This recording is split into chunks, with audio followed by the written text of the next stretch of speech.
My name is Bill Jones with recapturefederalism.com. This is episode 4 from Bill Jones from Freedom's Nest.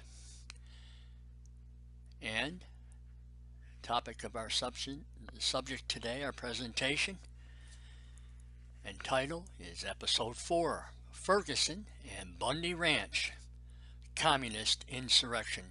By the book. Wow, Bill, what are you saying? It's pretty strong language. Yeah, it is. And like I've said before in other episodes, I source everything. You have to. Otherwise there will be attempts to character assassinate people, including people who make charges or presentations. Oh, they try and do that. And of course the defense to that is the truth. And the way to get to the truth is to source everything. Now, Ferguson, Missouri and Bundy Ranch. What would they have in common? Well, I'll tell you what they have in common. Battles, insurrection battles. Insurrection battles have been going on for a long time. Communist-based, pro-communist, communist strategies. Going into back to the days of the American Indians, Native Americans, the primary goal, the primary aim of communism is the elimination of private property. Oh man, that covers it all for the Indians, doesn't it? Yep, Native Americans. They lost all their private property, tribal property. One of the biggest and earliest insurrection battles was on the Lakota Sioux Nation property, Pine Ridge Indian Reservation as it's referred to. I no longer refer to reservations as reservations. They are what I see that they are, and make the argument that they're nothing more than internment and concentration camps run by the two-party system. There's been other ones too. Ruby Ridge, Waco Massacre in 1993. I can go into detail on those. But the two recent ones here lately within the last year, and one is ongoing as I speak, is Ferguson, Missouri and Bundy Ranch. I don't want to get into details as far as what's going on there or what happened at Bundy Ranch. I could leave that for another time. The topic today is about communist insurrection by the book. And what book is that? Well, this is my observational graphic that I have used it before. And you'll see on the lower right hand side under communism, there's the communist criminal class and the communist confession of faith. There was other indications and other guidelines that are used there. And when I use criminal, and you say, wow, criminal, I'll show you where that comes from too. But the guidelines that I'm using is the guidelines on the organizational structure of the communist parties, on the methods and content of their work, adopted at the 24th session of the Third Congress of the Communist International, 12 July 1921. These are their words, not mine. I just repeat them, read them, present them. The first section is general. It's interesting. It's very important. I'm going to read that first. The first paragraph. Yeah, you get somebody's attention usually with the first paragraph of anything. The organization of the party must be adapted to the conditions and purpose of its activity. The Communist Party should be a vanguard, the frontline troops of the proletariat, leading in all phases of its revolutionary class struggle and the subsequent transitional period toward the realization of socialism, the first stage of the communist society. Boy, that says it all, don't it? And again, the primary aim of the Communist Party is the elimination of private property and transferring everything into community property or state property. Let's go to the next section. There's 8 sections in total. The second section, democratic centralism. Hello? Yes, democratic centralism. And I'm not going to read any more paragraphs out of this stuff. I'll be continuing on episode after episode, and I've gotten into this before, and I'll get into it again. We'll just continue on to these 8 sections and just tell you, you're going to feel what all this stuff is, and we'll get to the criminal area too, which even all of this stuff really is criminal and violates the law, and I'll show you that later on. Number 3, communist obligation to do work. Oh, this is a good one. This is a real good section. They talk about cells, communist cells and working cells.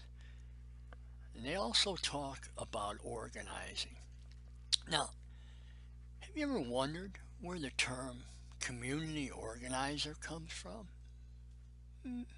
That's right. It comes from this section, organizing, and the cells organizing, and what have you. And there's cells all over the place. And I'll make reference to these cells later on as we talk specifically in this presentation about Ferguson, Missouri. Next section has to do with propaganda and agitation. Propaganda and agitation. What do you think? The people coming down to Ferguson, Jesse Jackson's, the news people, Reverend Sharp, what do you think they're doing down there? What are they doing? Propaganda and agitation. That's what they're doing. Class struggle groups, protecting groups. That's what it's all about. That's another section. And we continue. Section 5 on the organization of political struggles. That's all about the class warfare against the citizens of the United States, and specifically against what I refer to as a free citizens class. And that's what it's all about. You see all that rioting and mob action, inciting, yeah, propaganda and agitation, it's inciting riots and mob action, theft, stealing, shootings. You saw all the videos. And then we go to the next, which be section 6, the party press. And who is down there in their feeding frenzy of the news down there? All of them are down there, including Fox News. Fox News gets too much of a pass. You know, fair and balanced. To me, it's fair and balanced between communism heavy and communism light. That's fair and balanced to them. And I can get in deeper into that. But it's party press. And of course, that was 1921. Now it really is party media expansion. You have all this technology, so it's all expanded. And then we go next. We next go to the next section, which is section 7. On the general structure of the party organism. I have to watch what I say here. Sometimes I slip up and I have a Freudian slip and I say orgasm. You know, it's kind of funny. Except that it is also that too. It's a political sodomization of America by the communists. But on the general structure of the party organism. And it talks about different things. And leadership, especially leadership. In that particular section. We'll go over that sometime too. I'm going to go over all this stuff. It's a big subject. I've been studying this stuff for 50 years. Since 1960. I was 15 years old. I've been studying ever since. And I got this down pretty good. You know, it's real easy. This stuff is available. Especially with the internet. This stuff is available. And you read this stuff. Then we go to 8. on the combination of legal and illegal work. That is correct. That is their strategy and tactics, is illegal work. If you do illegal work, doesn't that make you a criminal? That's right. Their intent is to be criminal. That's the way they operate. That is the way they operate. Now, how does this relate to Ferguson and Bundy? As I said, the primary aim is the elimination of private property. In Bundy Ranch, the Bureau of Land Management, the BLM, I view personally, in my opinion, is a communist agency. What do? They have seized large sections, especially out in the West, of property, private property. Instead of using it in the old days, they used to have, like Oklahoma, and they'd have people go in and do homesteads, divide the land up, first one in gets whatever. Instead, they could do it now and have a lottery. They don't do it anymore. They stopped doing that because you had progressives said, no, man, we just have the state control it all and hold it all. We won't have no individuals going in their property. So you had the Bureau of Land Management. One of the things that you watched the case with Bundy Ranch, it was interesting. I pick up stuff. I'm very observant. The good Lord's given me some good observation skills. And I heard on the press they're talking about how there used to be 50-some ranches out there, and the Bundys, Clyde Bundys and the Bundy family, they're the last ones to hold the property there. And the BLM wants their property, their private property. Elimination, just a pro-communist tactic. That's the tie-in with Ferguson. Now we have Ferguson. There we go. What happened at Ferguson? And I'm not going to get into an individual shooting. Well, I will say this. We have videos of this young man, Mr. Brown, doing a criminal act. He's a criminal act. So if that's the case, and the engagement with the police officer, what's the police officer doing? He assassinated this guy? No, there was a contact with a criminal who robbed someone, and he also was involved in assault and battery of another individual. And he is engaged with a police officer who has an obligation, if he's with dealing with somebody who's obstructing traffic, to deal with him. He's just doing his job. That's the local thing. Then what happens? It explodes. We have people coming in, outsiders. Then we have the people in the city. And my contention is those poor, honest, law-abiding people of color of Ferguson, Missouri, forced into their homes, enslaved, because that's what communists do. They enslave people. Now,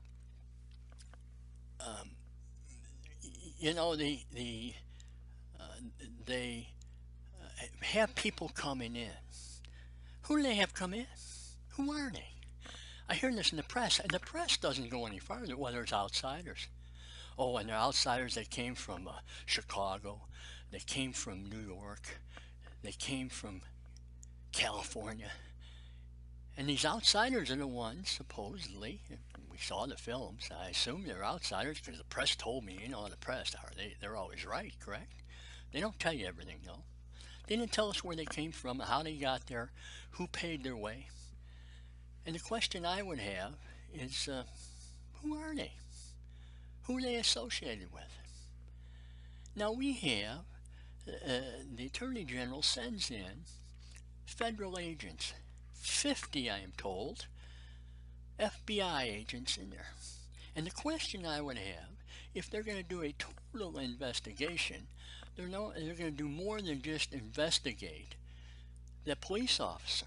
What I would like to do, we had other crimes there. Who are these other people? How are they associated? And my argument is, well, it's an insurrection. Is that going to be investigated? And the point I would make out, and that's going to my next slide, there is Title 18, U.S.C, Chapter 115, Treason, Sedition, and Subversive Activities. And you can go right on down the line. Showed a picture of me earlier. I was in the United States Navy 4 years. Last two I was involved either getting ready to go to Vietnam or over in Vietnam working on an aircraft carrier in Tonkin Gulf bombing squadron.